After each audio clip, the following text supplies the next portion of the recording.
3, 4 of us, we invented those games. We invented them, even if there was only 3 or 4 players. Home Run Derby. Remember that game, Steady? Yeah. Yeah, Home Run Derby, just for an example. But why? Because of AI. The kids don't care. They get their nose buried in that iPhone. All they got is that iPhone in here. They don't care about playing games or anything. The evils of AI may perhaps answer part of your question. They just don't care. Well, I think but I think the phenomenon or lack thereof existed before kids all had phones. Well, I don't know. Maybe it was a gradual thing. I don't know. Computer level, maybe the computer, when the computer came out, in the 70s, that might have started it off. That it's true, and it's a damn shame. I just can't get over it. I go by Social Park every time I go by, and I say the park is empty. There's nobody there. Nobody there. Why not? When we were kids, it was loaded. Loaded. From morning to from 9 a.m. where the recreational parks around the cities would gather on the field or whatever in the park themselves until 10 p.m. at night. That field was occupied, whether it be with the kids during the daytime and the numerous leagues that they had in Woonsocket at night. Yeah. It was the thing, Gary. That was what it was. But now it's like vanished. And So what are the life lessons that you would learn with that kind of activity that the kids don't get today? Well, one thing is friendship. Well, if you talk to people, for one thing, you get together and make friends. Yeah, friendship. That's kind of communication was there. Communication is not today. Communication's with that object that you hold in your right hand. Well, but you guys have both mentioned an important part: organizational skills. How to create a set of rules and play by them. That's it. And maybe alter them or develop them according to the needs. I mean, Joe Callahan was talking about when they only had 6 kids. They created an infield baseball game where we just mentioned home run derby. We created that. Well, this wasn't a home run derby. It was. But I know it was a game that we created. Yeah, right. It was a game that was televised. There's creativity. It was a show that was televised after a baseball game at night. It lasted 10 or 15 minutes, right, Fast Eddie, something like that. Home run derby, And then we created our own kind of home run derby. We made our own rules as far as what was a home run and what was an out. But that was just one particular game. But on and on we can go. As far as the music and creativity, there is none today. That's all you had mentioned. That's the word, Eddie. You got the word creativity from this 1971 songs around in that era versus today. And it's just rubbish. We've talked about this many times, Gary. And you know what really, really irks me, so to speak, is the generation today think that music is good. They think it's good, and it's not. It's so fabricated. So we could go on and on. I don't want to take up time, but you brought up a very good subject, a very deep subject that would be discussed, could be discussed all day, and probably all for weeks to come, or just a never-ending subject. Now, your songs, Liar. One of the few songs, Fast, that Danny Hutton, who founded Three Dog Night, sings lead on. Most of their songs was Corey Wells and Chuck Negron. With lead vocals. Danny Hutton sings lead vocals in Liar. One of the DJs on HJY, I never forget, a long time ago, probably about 30 years ago, said that this was a horrible song by Three Dog Night. I disagreed. I think this is a good song. I like the music, the background, and of course the harmonies, but you got Sly and the Stone. You picked the champion there, Gary. So I don't know. Just to different, and I hate saying that word, to be different. No, I'm gonna go with Sly. I got a Family Affair is too good. It's just so good. So I'll go with that. Oh, anyway, I got a couple of questions for you. Okay. That actor, that 62,000 fans on Valentine's Day, all female, gathered to this actor. And the following year, he had a #1 record. I think I know it. 1956 is when the fans gave him all those letters. In 57 was the time he had #1s. So who is this actor? I'll leave that out there. And I'll throw in one more. Was it Bobby yesterday? The big thing was Chicago. He answered that right. Turned into Chicago Transit Authority. Mm-hmm. And then naturally changed it to Chicago. So Bobby's right on the money with that.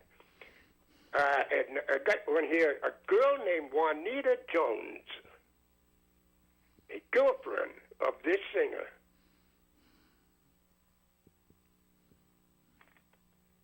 went up to his apartment and shot this guy. Yeah, over an argument about, naturally, another woman. Now, he made it to the hospital, but he sustained injuries throughout the rest of his life. Well, what singer am I referring to? This happened in 1961. Well, you want to give us an indication? Did he live 10 minutes or did he live 10 years? Or, I mean, for the rest of his life. The rest of his life. No, he lived many years. Okay. No. You know what I'm saying? He sustained injuries for the rest of his life. It could have been 5 minutes, you know? 5 minutes, sorry. That's it. It's an injury. You're dead 5 minutes. Well, no. So what singer am I referring to? Anyway, all right. Thanks, guys. I'll talk to you later. All right. Thank you, Moose. All right. Good morning. To my speaking. Roland. Rolling. Yeah.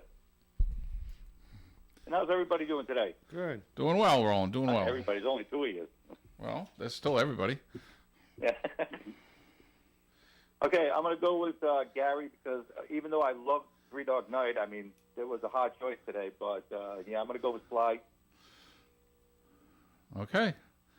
And my favorite recognition as far as back in the day was when I lived in Providence back in '69. The house is still standing but caught fire. Still there. But a lot of fond memories back then. Do you go visit very often? You know, actually, I have gone by it, and it looks like the neighborhood not as good as what it used to be. No. There's a lot of No, neighborhoods. little on the run-down side, but it is what it is. You know, the first... I remember fondly I broke my arm back then, so that's what I remember it more from. My brother has not lived at home for many, many years and decades, as a matter of fact, and when he does visit, one of the things that we love to do is go visit places we used to live or where our grandparents lived. And just we sit there on the side of the road and, you know, do you remember this? Do you remember that? You know? Yep. Yeah, I remember it well. But anyways, that's my pick for today. And Okay. you gentlemen have yourselves an awesome day today. Thank you, Okay, Roland. thank you. Thank you. Bye. Good morning. To my speaking. Good morning, guys. Dave from North Providence. How are you Hey, today? hey, Morning, Dave. Great songs today, although really not my favorite Three Dog Night song. I like a lot more of their stuff. That song just doesn't fit with me well. So, Gary, I'm going to go with your song today. Okay. And I have an answer from a trivia question I think I posed a couple of days ago. The first 2 licensed items that Walt Disney agreed to. Mm-hmm. The first one was a writing tablet back in 1929, and the second one was, I think we talked about it before, Ben Cooper costumes, Halloween costumes. Okay. Interesting. Right. And I have another trivia question today relating to Abbott and Costello Meet Frankenstein. That was on TCM last Yeah, night. it was on last night. Great movie. By the way, Gary, I watched Face in the Crowd for the first time the other night. I've never seen it before. I never liked that movie. You didn't? With Andy Griffith? Yeah. Yeah, I never liked seeing him in that character. Yeah. Like so, Yeah, it's a departure. I mean, I've seen the movie, but I try to blot it out of my mind because I really don't like seeing Andy Griffith in that character. Yeah, So, yeah. he's I agree. not a nice guy. No, definitely not. Not at all. But Patricia Neal was fantastic in it. She was very, very attractive in that movie. And same thing with Walter Matthau and Before she got cigaretted into ugliness. Yeah, and Tony Franciosa was really good in that as well too. But a very intense movie. Yes, very much so. I had heard a lot about it and finally get a chance to sit down and watch it. So my question about Abbott and Costello Meet Frankenstein refers to two actors in the movie. And the two actors played these roles for the last time on screen. Who are they? Okay, I haven't seen that movie in 30 years, so I have no idea. I got an idea. What is it? Bela Lugosi? Nope. No, and I was thinking of Boris Karloff. He wasn't in that, actually. No, you didn't play Frankenstein? No, that was Glenn Strange. Oh, okay. Yeah. Who actually played the bartender in Gunsmoke. All right. I know that is. Yeah. Yeah. So we'll leave it out there, see if anybody gets that. Okay. So two actors played these roles for the last times in their careers. So what's your assessment of my criticism of, first of all, my analysis of 71 music, where all the songs were great and very different, as opposed to today where they're all the same and very bad? Well, I wouldn't say they're all very bad. I do lean more toward 60s and 70s music and even 80s music. I think there was still a lot of sparks of genius in the 80s. Today, there are very few bands out there that I like. I don't even say I like bands as much as I like certain songs. There's some songs I like here and there, but if I were to go out and see a current band, that wouldn't happen. Okay, so I'm speaking to you as someone much more open-minded than I am. So what is it about today's music that you don't like? What is, you say there's only a couple that you like. How do you define today's music in terms of liking or not liking? I'm more of a lyric. I mean, I like lyrics over music, and if the lyrics are just bland and just vapid, I'm not into them. If there's a good tune behind it, it's got to have good lyrics behind it. And again, it's one in a million that I like that are out there. It's new. I listen to on Sirius the Underground Garage, which I have new bands come on every once in a while. And once in a blue moon, I'll hear a song like that's really good. But most of those songs harken back to styles from the 50s and 60s. You really think so? There are a lot of songs, independent bands that are really like the tributes are pretty much to like the 50s and 60s style, like the Beatles, like the Dave Clark Five, like the Animals. You see a lot of that same kind of style and that same kind of verve coming through in the songs. But again, it's very few and far between. Okay. Now I'll listen to mostly anything, but there's some things I just listen to and I'm like, no, thank you, not into it. Like if I were to turn on Pro FM right now, I would turn it off within 5 minutes. But I don't relate to that kind of music. All right. Well, that's what I got. I like that. I like hearing that from you. All right, guys. All right. Thank you, Dave. Have a great day. We'll talk to you soon. We gotta go to a break. We'll be right back. Gary, I'm gonna send you a text, by the way, about maybe showing up on the show within the next couple of weeks. Okay. Yeah. No problem. Thank you much. All right. Yeah, Bye-bye. And we'll be right back. Broadcasting live and local daily from the Navigant Credit Union broadcast studio at the corner of Park Avenue and Kennedy Street in Woonsocket. This is ON AM and FM. WOON Woonsocket. Are you ready to unleash your creativity and connect with nature? Welcome to the Honey Shop Academy, where discovery meets delight. The Honey Shop Academy is in the same building as the famous Honey Shop store on Park Avenue, next door to Navigant Credit Union, and they offer a variety of exciting programs and private classes, perfect for groups of 10 to 15 people. And whether you're looking for a fun night out or a unique team building experience, they've got something for you at the Honey Shop Academy. Join us for unforgettable paint nights where you can sip on your favorite beverage and let your inner artists shine, or unwind in our serene meditation and sound baths, perfect for rejuvenating your mind and spirit. Experience the joy of learning together at the Honey Shop Academy on Park Avenue in Woonsocket, where every class is sweet and every moment is memorable. Welcome to Autumn Fest. This is John Ward, candidate for mayor of Woonsocket. Please join me at World War II Veterans Memorial Park this Columbus Day weekend.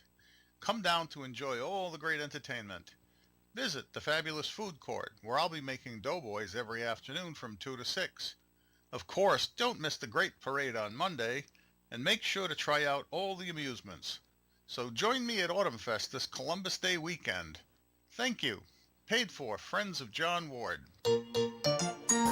This ON AM and FM forecast is being sponsored by The Beef Barn, with 2 locations, Pulaski Boulevard in Bellingham and the new location in North Smithfield at 200 Industrial Drive.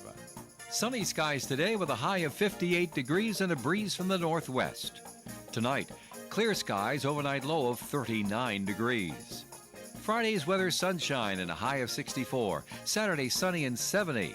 Sunday, mostly sunny and a high of 60. Columbus Day, Monday, partly sunny and 62. Tuesday, mostly sunny and 56. And on Wednesday, mostly sunny skies, high near 57.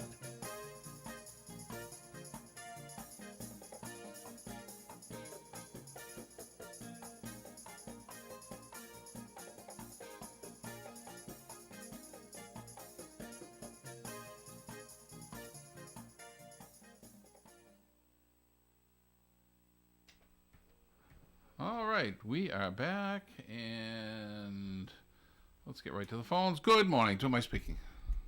Hey, is it me? Is it really me? I don't know. Is it? Could not be you. Yeah.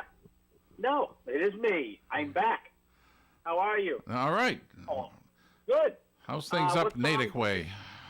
Natick way, yes. I'll just tell you, I don't have my PC. The sound card is gone, so I can't stream the show. So I'm happy to be sitting out in my car by the reservoir, and I've got a great signal. So I'm taking advantage of all that's good, and the weather's much better up here. All How right. you doing? The Song of the Homeless. I'm sitting in my car listening. Yeah, it's actually, that's you know me in homelessness. Don't go there. Don't go there now. You're never homeless because you always have a home in Mendon. That's right. Thanks. Hey, I was listening to your theory is about how music is bad now as opposed to when we were younger. My opinion. Yep, I'm shocked. Shocked, I tell you, that you don't like it. You have to remember that when we were younger, we were about 15-ish, 14-ish, we were constantly surrounded by music. That was our whole environment. We always had the radio on, and somebody had was playing. Nowadays, as we're older, much older, we're not surrounded at all by that much music, except for WOON. But how much of that is because it's not worth listening to? I mean, which came first? I think if you look at all the songs from like '71 that were hits, we listened to we listen to certain groups and then their albums. People don't come out with albums pretty much anymore. They do everything on Spotify, so you listen to one song. And if you look at like the Grammy winners from 1974 or something, the Starland Vocal Band, and songs like that. There were some terrible, terrible songs out there. Feelings. You like that one, Gary? That was at that time. Well, so yeah. I think when we were younger, we were separating the wheat from the chaff, and we picked the good songs. Because actually, once in a while, I'll listen to WERS, which is Emerson College Radio, and they come out with new songs, and I'm like, wow, this is a good song. It's not the can I say crap? I'll say crap. It's not the crap that you get that's sometimes on the top whatever. So I think it's mostly it's from our youth, and also I think we associate all that music with all the feel good vibe that we had as being young people, and all the positives that came. Now we're just grumpy old men. We're grumpy about everything. Get off my lawn. If I had a lawn, but I'm homeless. Well, okay, so why don't you delve into the other subject, pickup games? Pickup games, yeah. You were a hockey player back in the day, and you and Dave Moriarty and all those guys in your neighborhood used to just go play hockey. I mean, it's we'd play hockey, and we'd also play at Chris Noonan's house. He had a nice big yard, and we would play football, a lot of football. And there would be an annual game because Chris was originally from Milton, Massachusetts. And every summer, he'd have a bunch of his friends come down for 2 weeks from Milton to come out to the country. Stay out in the country. Yeah. And so we'd always have the annual Mendon v. Milton football game. And I think Mendon always won. At least in my mind, we always won.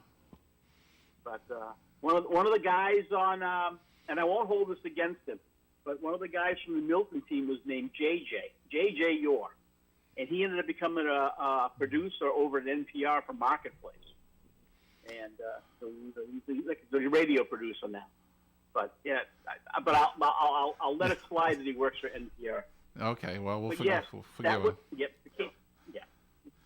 Even a broken clock. I think you just explained why they always lost. No, they were good. They were good. And Christopher always played for Milton. So just because he was hosting. Well, he's a liberal. And no, I'm shocked. Really? Yeah, I'm shocked. And we had pickup wiffle ball games. Mm-hmm. And then the occasional frog baseball. Oh, I forgot about wiffle ball. Do they even play wiffle ball anymore? Does anybody play wiffle ball? Yeah, you could. I think you go the stores. There's always wiffle ball bats out there. We used to play at the town beach. Yeah. I never went to the town beach because I had boy boobs, so I never take off my shirt. Well, you don't have them anymore. Now you have man boobs. No, I have man boobs. Yeah. I've grown up. Yeah. And I've got hair where I'm growing it where I don't need it. That's all right. We're buying you a man's ear for Christmas. There you go. Good. Yeah. Wiffle ball was always big, and then there was just pickup games of hijinks of just doing weird things like building a fort. Oh, fort building. That was a great pastime. Yep. We never had nails. We always had to pull nails out of wood and straighten them out with a hammer on the sidewalk or a piece of stone or whatever, and reuse them. We never had new nails. No, that's right. You'd go try to find them from other places. And you rarely cut a board. You just made it work, whatever length it was. Yeah. We didn't have any tools, If there was a handsaw kicking around, it was so dull and rusty, it wasn't worth it. It was very discouraging. Usually, you manage to get your hand on a hammer. Yeah, a hammer you could always find. The head would always come off, but you still had one. That's right. And then after a while, do you remember the Rex Trailer carnivals for muscular dystrophy? I remember them. Can't say I ever attended one. Yeah. Communist. Yeah. Well, I don't. I didn't live in a neighborhood. I lived in the country. Yeah. Right. Yeah. We had 20 acres of land that was our playground. So. Yeah, which was a perfect place for a carnival, but nobody thought to put it there. Yeah. No, the carnivals for muscular dystrophy were pretty small affairs, but I remember when Rex Trailer would advertise it, and they'd send you a kit. And it had it told you how to do it and how to advertise, and they had advertising posters, and I think it probably had some tickets You know, my they my gave- my brother put together a carnival for the March of Dimes. I thought it was March of Dimes. Maybe it was muscular dystrophy. I don't know. Maybe he got the kit.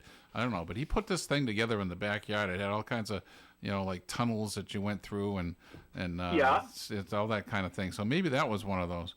But I do Yeah, I think I it do probably was- remember the Larry Glick lemonade stand. So That's a little later, wasn't it? yeah, that was in late '60s, early '70s.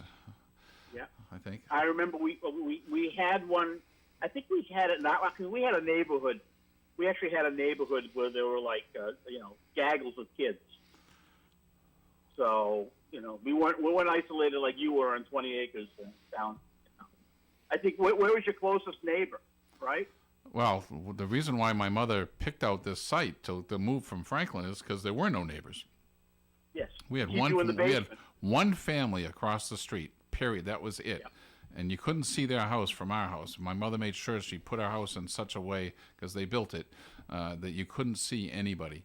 In fact, when the land next door to us sold, she was horrified that there were the houses. When she looked out her window, she was upset, physically upset and sick to look out her window and see a house. So she made me build this 10-foot high lattice work where she grew vines on it so that it would obliterate the view of the back of this person's house. It was now, in plain view of her window, and it was. My mother was a very, very private person. Private. Yeah. Let's see over under in minutes. How soon Child Protective Services nowadays are becoming and checking out you people. I don't know. She's stuck behind a living wall. I still believe that people had a lot of children back then. In case they lost a few, it didn't matter. That's true. I had 4 brothers, and I swear if a couple of them died, they would have carried on just fine. Well, they figured 5 acres per child. Yeah, exactly. Well, that's the way I guess the way it used to be before antibiotics. Before you died of this consumption, the children would make it.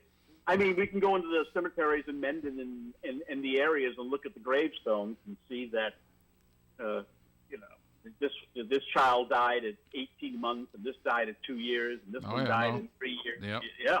Yep. Child mortality. Yep. So you had to have 12 kids because you figured if you were lucky, maybe 5 of them would make it to adulthood to work the farm. And I don't know when it changed, but I think land and property was only, ceded to the males. And in fact, I don't know if it was the first male in the family. Well, it all changed with the pill. Yep. I mean, Yes, sir. Yes, sir. my Certainly did. mother was on the pill, and that's when she stopped having children. Yep. But she was And that's why so we- embarrassed to be on it. She used to give the little round circular container to me to go into George Lampman's drugstore in Medway to have it refilled because she was embarrassed to do it. She drove all the And way now- to Medway to fill it. I was told they were vitamins. I didn't know what the hell they were. So. Exactly. And you notice that she drove like 12 towns away. Yeah. Well, yeah. Yeah. It was like buying condoms. Give me a pack of gum and a Bic pen and some Dentine and a toothbrush, a condom. Yeah. Right? Same thing. But you were saying that maybe that's why the pill was invented. Maybe that's also why we enjoyed so much the music back then, so much more.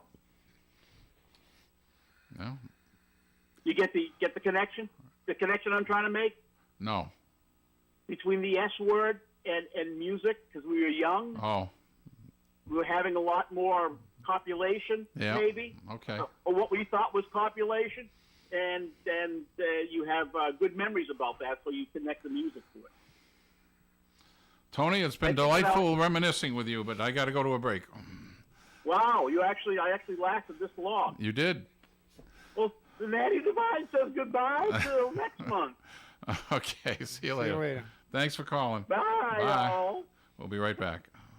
Okay. Every once in a while, you meet a businessman that you just can't wait to do business with. Steve Peluso of Peluso Precision Automotive at 93 Blackstone Street in Mendon, Mass.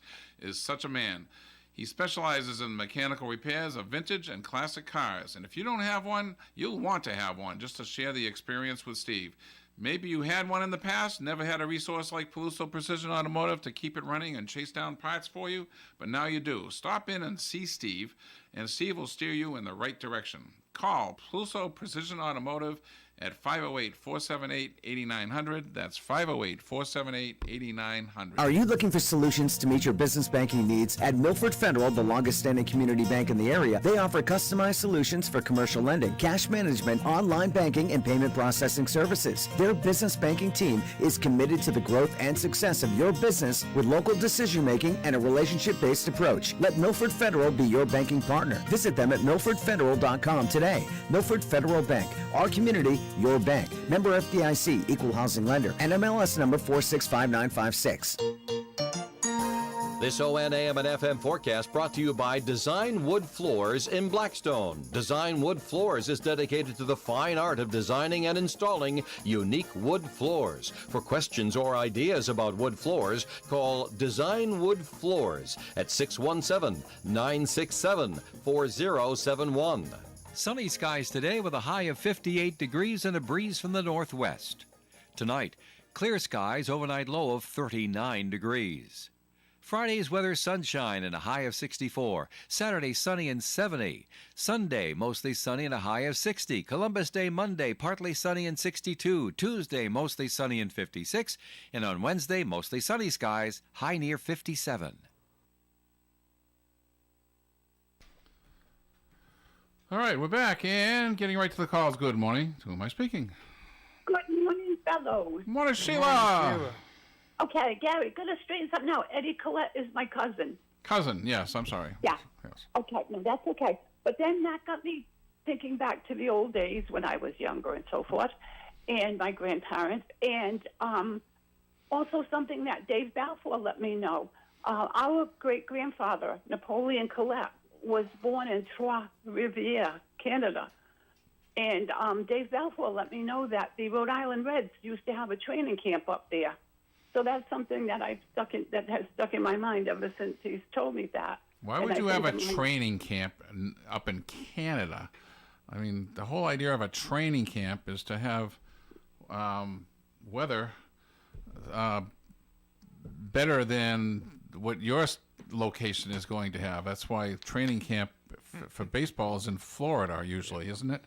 Although, right, yeah, well, evidently they must have had a really cold season up here. I don't know. I didn't look into it that much. I can see having a hockey training camp in Canada, but anyway, I digress. Go ahead. I'm sorry. Oh, no, that's okay. But anyway, that's what I wanted to tell you. So, and going back into all the memories of my family and so forth. But today I'm going to go with, I can't believe it, 2 days in a row, Gary.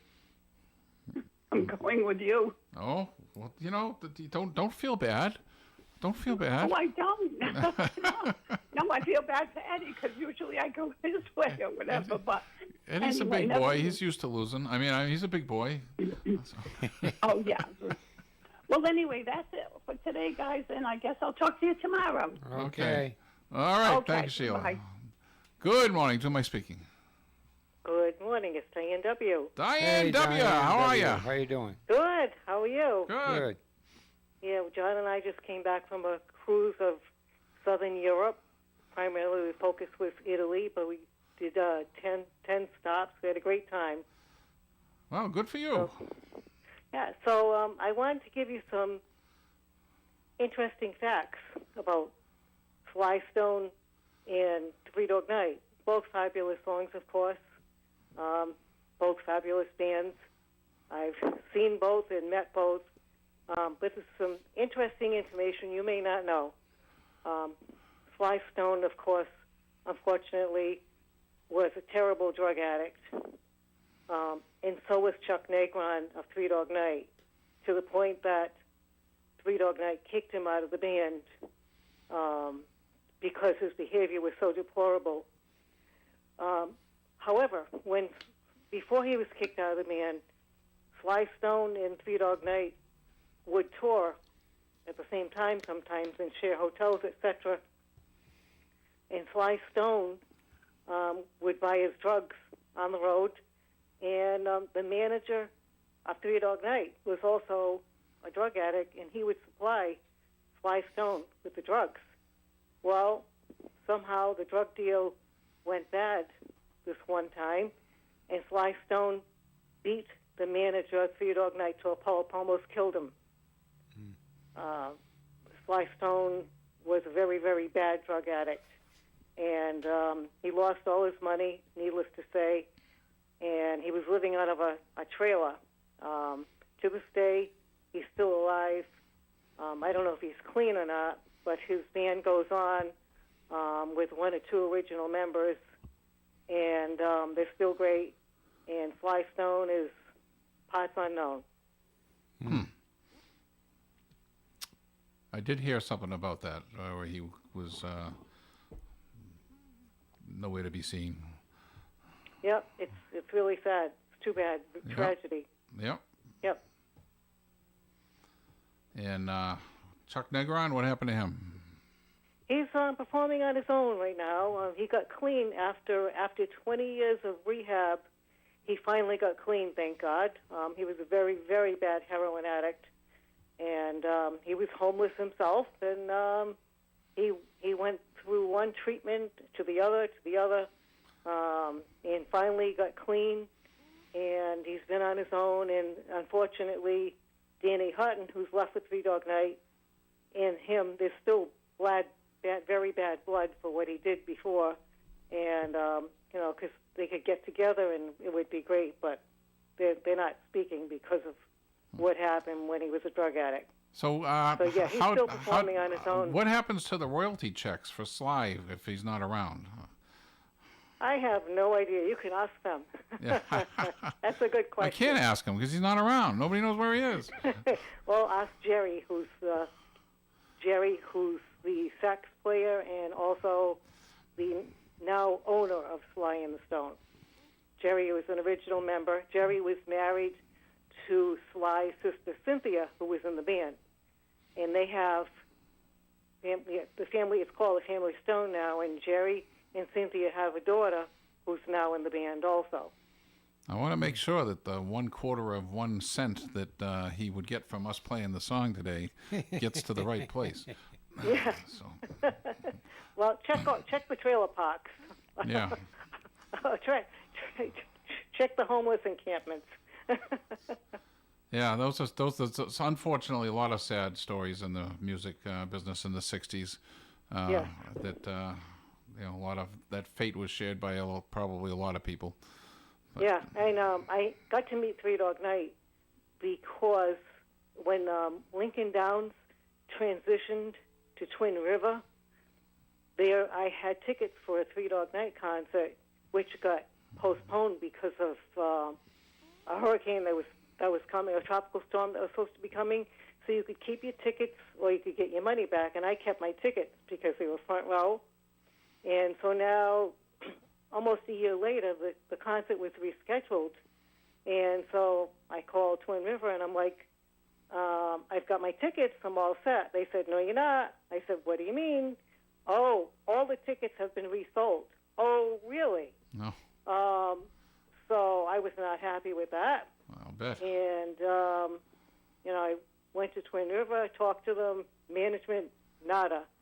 So I went to one of the radio stations. There was a person who was on Survivor who was on a radio station in the Newport area. I think her name was Helen Glover. And she helped me. She called Twin River and said, she needs to have her tickets. And they're like, nope, she's all done. We can give her tickets, but they're not the same seats. It's like way in the back. Well, she held on to her tickets like she was supposed to, and they didn't want to hear it. So finally she said, if she doesn't get her tickets, I'm going to go public with this. So they said, okay, have her come down an hour before the show, and we'll give her the seats, which they lied. They outright lied. But I went down there at 7 o'clock, and they said, we can't give you the seats because they're taken, they were resold. They said, but we can compensate you by, you can go backstage and meet the band after the show. So that's how I got to meet them. Oh, well. So if they had said that in the first place, I probably wouldn't have gone through all that trouble. If you hadn't got all that trouble, you wouldn't have gotten the offer. So. That's right, exactly. That's right. So. Well, good for you, Anyway. Diane. Stick to your guns. That's right. All right. Don't mess with me. Thank you so much. Okay, take care. All right, Bye-bye. thank you. Bye-bye. Good morning. To my speaking. Hey, guys. Back at you with a couple of answers, and maybe an answer to Dave's question about Frankenstein. Lou Abbott and Costello meets Frankenstein, one of the actors. He said one of the actors or something that never appeared. I'm not exactly clear. It was like their last appearance Two of in a the, film. Was that the question? yeah, two of the actors, that was their last film. Oh, that was their last film. Yeah. Oh, gee. I was thinking of Lon Chaney. Oh, God, he was in lots Ron of Chaney stuff after. Jr., yeah. He was in But lots of things after He that. did some other stuff He, was, after. he afterwards. shows up in so many TV shows Yeah, and yeah. movies. He was a big guy. He was. Yeah. He was a big guy. I was checking him. My goodness, what a big man this guy was. But anyway, picked up the answers about that guy, the singer he got shot by Juanita Jones. Eddie thinks he knows who it is, don't you? No, I know Oh, the no? other. I think He I know. died 23 years later after this think I incident. know the other one. Gary. He died 23 years later. It was very huge on the charts. Michael Jackson copied his dancing. He said he was the best dancer he ever seen.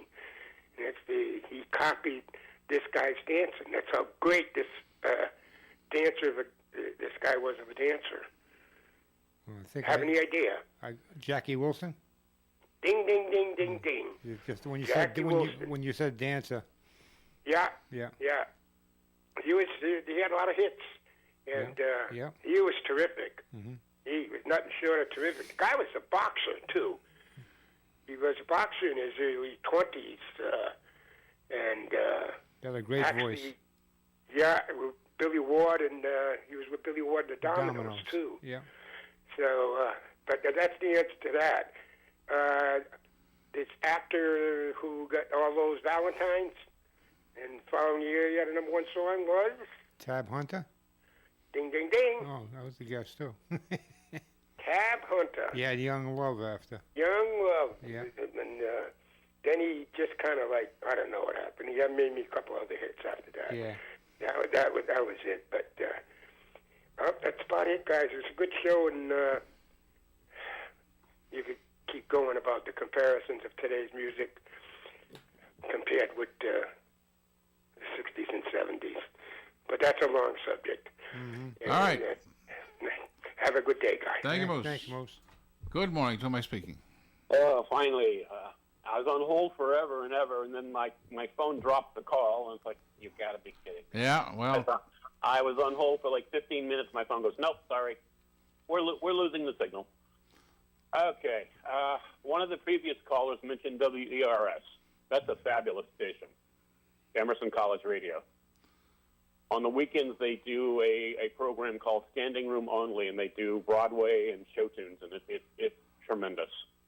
And everyone's talking about music. Well, something from my childhood. Yeah, so let's bring back music from my childhood when people had talent. They didn't require a computer to do auto-tune. Mm-hmm. You yourself mentioned country, Gary. yeah. And I'm an old-school country guy, and, oh, goodness, I'm having a brain cramp. I watch, generally when I wake up in the morning, I turn Fox on, and, Fox and Friends, and they invariably will have a country star performing live outside, and I have yet to hear one that was any good. They're terrible. Well, Blake Shelton once said no one wants to listen to old fart country music anymore. Well, Want to bet? yeah, well, I like pedal steel. I like fiddles and dobros, and So yes, if I'm going to be considered old fart, fine. So be it. I like lyrics that don't sound like a word association game. You mean like really awful poetry? Yeah. Well, it's just just that's not country. Sorry. Let me think of 20 things I remember doing when I was young, growing up barefoot in the country, and we'll just put them all in a song, and that's the song. You know, it's not no. When I was in college, and of course I went to a quote unquote non-denominational Christian college, and we had a radio station, and I was a DJ, and I loved it. And one of the guys said that we shouldn't be playing country music because it's all about beer drinking and chasing women. And I said, well, that leaves pickups and mama. Yeah. Well. And as far as the other guy mentioned, his man boobs, embrace those puppies. Embrace them. And I'm finding as I get older, I'm listening to music that I listened to as a kid, and I'm thinking, like, I listened to this crap? Well, there's certainly some of that out there. I mean, the 60s were not exempt from, as Tony mentioned, from having some bad music, or the 70s for that matter. No, the music was fine, but all of a sudden it's like... But we were smart enough to weed it out back then. Yeah, but now I'm listening to stuff that I really, really enjoyed as a younger man, and now I'm thinking, like, what was I thinking? This is crap. They're screeching. It's still a good song. It's just, I don't know. I'm old. I'm an old fart. So be it. All right. Well, on that note, we're going to say goodbye. All righty. Take care, guys. Thank you, Bobby. See you tomorrow. Bye-bye. All right, and we'll be back tomorrow. Thank you so much. Bye. Bye-bye. Have a good day. WOON Woonsocket. As drivers, we encounter motorcycles on the road every day.